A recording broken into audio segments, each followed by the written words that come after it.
چال چې خپل کلامې تاسو ته واوراوئ چې په خوله دې وي یوه او په زړه بله چې شي چې په خوله دې وي یوه او په زړه بله خود به لار وي زما خپله او ستا خپله ښه مې یاد دي تی ملګری ورسره وې ښه مې یاد دي تی ملګری ورسره وې چې دښمن زما جونګړه راسېدله تا لاسونه ټکول خوشحالېدلې تا لاسونه ټکول خوشحالېدلې چې لمبې پورته کېدلې د کابله خواست کوم ښاغلي عبدالوهاب نومیالي ته چې دی راسي خپل کلام تاسو ته واوروي عبدالوهاب نومیالی پر هر شاعر د زور چک چکې وهئ وروره په پیسو نه دي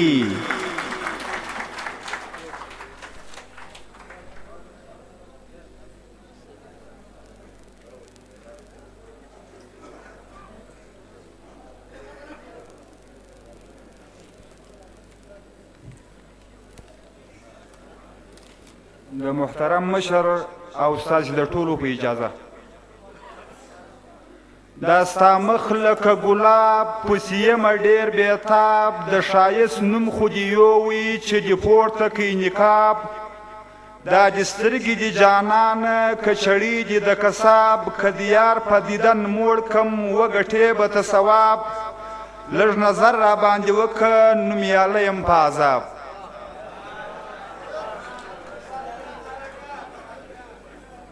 چې زندګي مې بې له تا تېرېږي هره لمحه مې په ژړا تېرېږي څو راته سره د مځکې سرې سکروټې پاته ژوندون به څنګه زما تېرېږي مه کوه دومره تکبر په ځواني د ښایست ورځې دې اشنا تېرېږي دلته د څو شپې مېلمانیو ګرانه آخر به ځو دغه دنیا پاتېږي په کس ته نه ګوري زما و خواته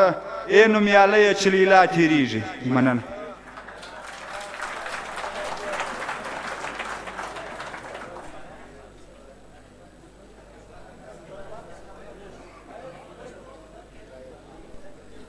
دا و ښاغلی عبدالوهاب نومیالی چې خپل کلام یې تاسو ته واوراوئ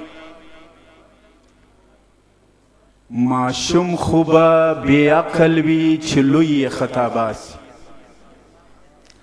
ماشوم خو به بېعقل وي چې لوی یې خطا باسي دې پلار باندې څه سوي دي چې زوی یې خطا باسي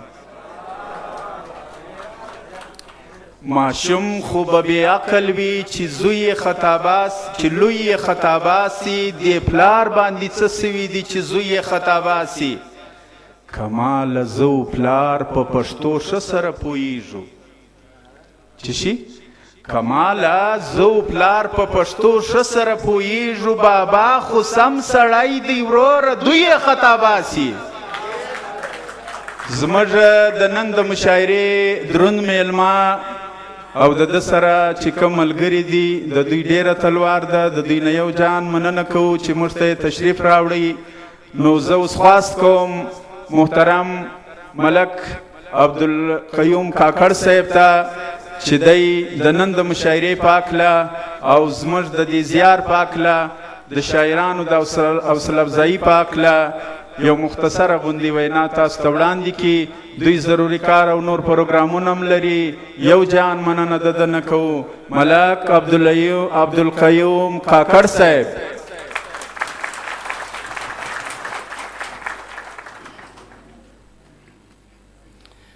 اعوذ باللہ من الشیطان الرجیم بسم اللہ الرحمن الرحیم السلام علیکم ورحمۃ اللہ وبرکاتہ دلته پر دې سټیج ناست قدرمن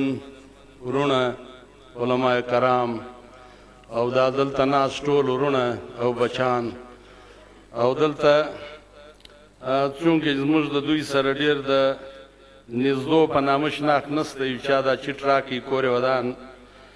پیاوړی لیکوال پښین صدر تیمورشاه کمال او تعمیر ملت فاونډیشن پښین صدر فضل الرحمن لایق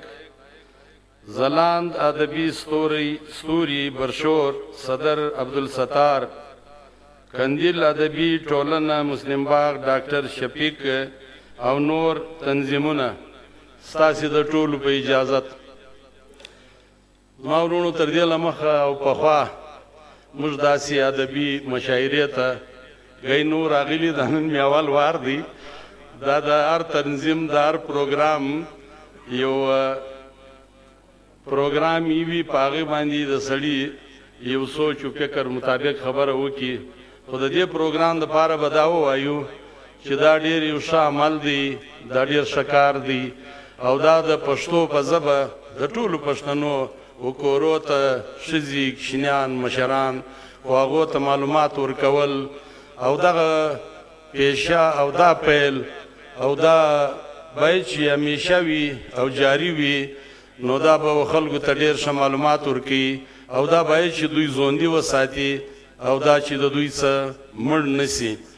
نو نور تر دې پخوا یا په ماضي کې به نور شاعرانو یا به د دوی پلرونو یا به د هغو څخه دوی ښه نقل کړي یا به د هغو څه یو ښه عمل اخیستی ډېر ښه کار یې بولو او نور به پر دې مجلس ته ته دا پاته خلک وکړي د شاعرانو وخت به هم ناخو زموږ لایق د دې داسې طرز مجلس دپاره هر وخت چې هر خدمت یې هم وخت ورکوو همیشه یادو همیشه پیل بولو په پښتو ژبه ده مشاعره ده شاعري ده دا خلکو ته ډېر ښه معلومات ورکولی سي یو ډېر ښه پیغام ورکولی سي ډېر ښه لفظونه دوی استعمالوي د هغه څه نور خلک ډېر شعور راخي نقل یې کولی سي د هغو په معلوماتو کې ډېر فرق راتلی سي ښه کار دی ښه پیل دی ښه کردار دی ښه عمل دی ښه یې بولو ښه ورته وایو دا چې چا موږ ته دلته دعوت راکړی دی د دوی کور ودانۍ وایو کور آباد ستاسې د ټولو مهرباني کور ودان فقط سلام جزاک الله الخیر